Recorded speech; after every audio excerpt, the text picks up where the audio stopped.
Hey guys, just working on this difference quotient worksheet. It says find and simplify the difference quotient. So first of all, make sure that you have the difference quotient formula memorized for Friday. So it's the slope of a secant line between any 2 points that are h units apart. That slope is f of x plus h minus f of x all over h. And then we plug in x plus h, subtract f of x, simplify the whole thing, and see what we get. Because the difference quotient is the slope between any 2 points on f of x, if f of x is linear, you really shouldn't have to do the difference quotient. You can do the difference quotient, but you shouldn't have to because, skip to number 2, for example, this is linear. I can see the slope.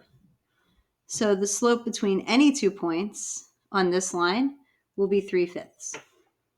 And you can do that on the quiz as well. You don't need to show me the work for the difference quotient. I would rather, it kind of shows me that you understand what it is if you just skip straight to the answer for the linear ones. Let's just do all the linear ones too. So 1 is quadratic. I can't just skip to the answer. 3 is cubic. Can't just skip to the answer. I got this question a lot today. Is this one m secant equals 8? Or is it m secant equals 0? Or is it undefined? F of x equals 8. Sometimes the function notation, you kind of forget what this means. Remember, this means instead of f of x, it means y equals 8. It's the same thing. So if you see it in this form, remember that's a horizontal line. And the slope between any 2 points on the line f of x equals 8 should just be a slope of 0. Undefined is if it's a vertical line. That would be like x equals 8. Which I wouldn't put on a difference quotient worksheet because it's supposed to be a function. And it would only be 8 if it were f of x equals 8x. Okay, and some of you got to number 6 in class.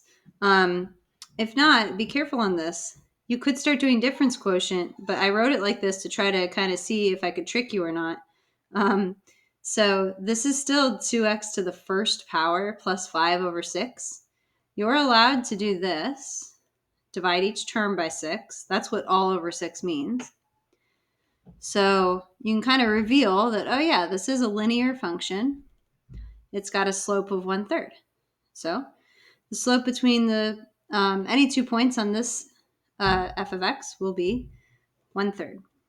And like I said, some people in class were doing this with the difference quotient and doing all of the work. And if you do it carefully enough, you will get 1/3 as well.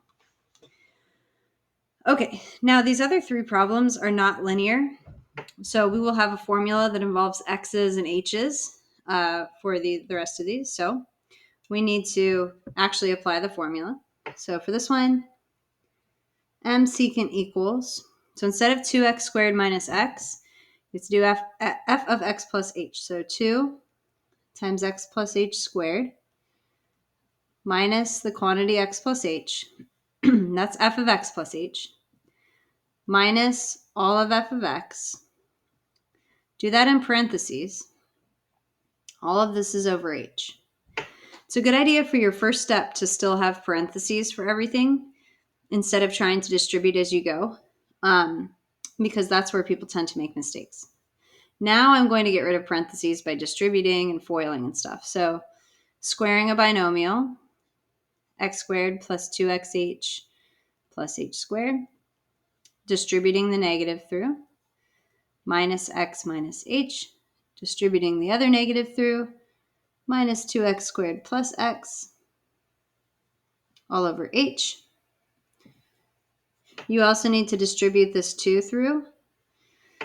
And you had to distribute the 2 through after you squared x plus h. You can't make this 2x plus 2h and then square it. Okay, so 2x squared plus 4xh plus 2h squared minus x minus h minus 2x squared plus x, I almost wrote h, all over h. Remember, if you've done your math correctly, anything without an h should cancel out along the way. So positive 2x squared minus 2x squared, that adds to 0.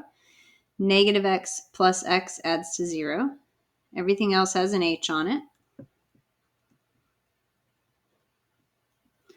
So here's what I have left. All right, so final step. Divide every term by h.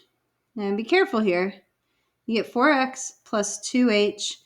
Negative h divided by h, it doesn't just disappear because it cancels out. Remember what you're doing. Canceling out means this divides to 1, or in this case, it divides to negative 1. So that is the solution to number 1. Okay, 2 is linear. Number 3. So slope of this secant line is going to equal x plus h to the third power minus 3 times x plus h minus all of f of x all over h. I talked about in the notes a couple of days ago how to quickly cube the sum, a binomial that's just like x plus h. So you don't have to memorize this, but it makes this part faster. So let me write this out, and then you can see the pattern. First term cubed, x cubed.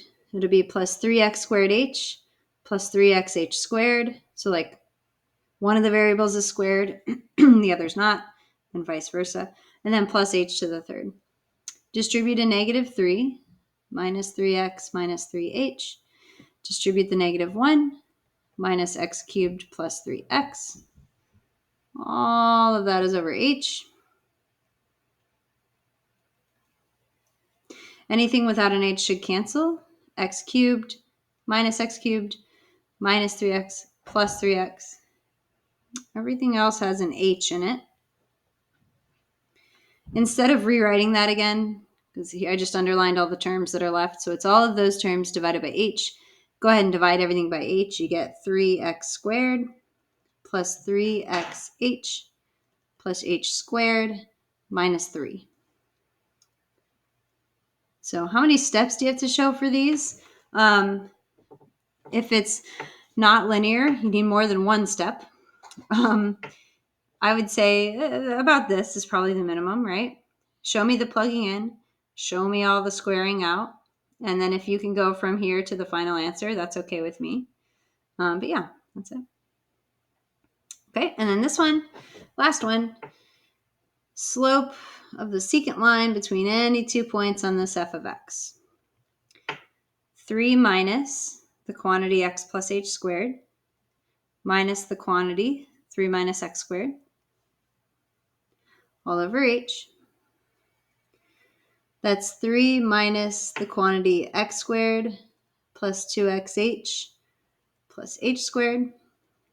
I'll distribute this negative. Minus 3 plus x squared. So be careful with this negative step here. So I squared out the binomial. I still had parentheses there because then you need to subtract all of those terms. 3 minus x squared minus 2xh minus h squared minus 3 plus x squared all over h. All of the non-h's should cancel. Positive 3 minus 3, negative x squared plus x squared. So all we have left are these two middle terms here. We can divide those two terms by h, and we get negative 2x minus h to the first. All right. Okay, that should be it for difference quotient. And these are the only 3 types of functions that I'll give you so far on Friday's quiz. Could be linear, could be quadratic, could be cubic. I won't go higher than that.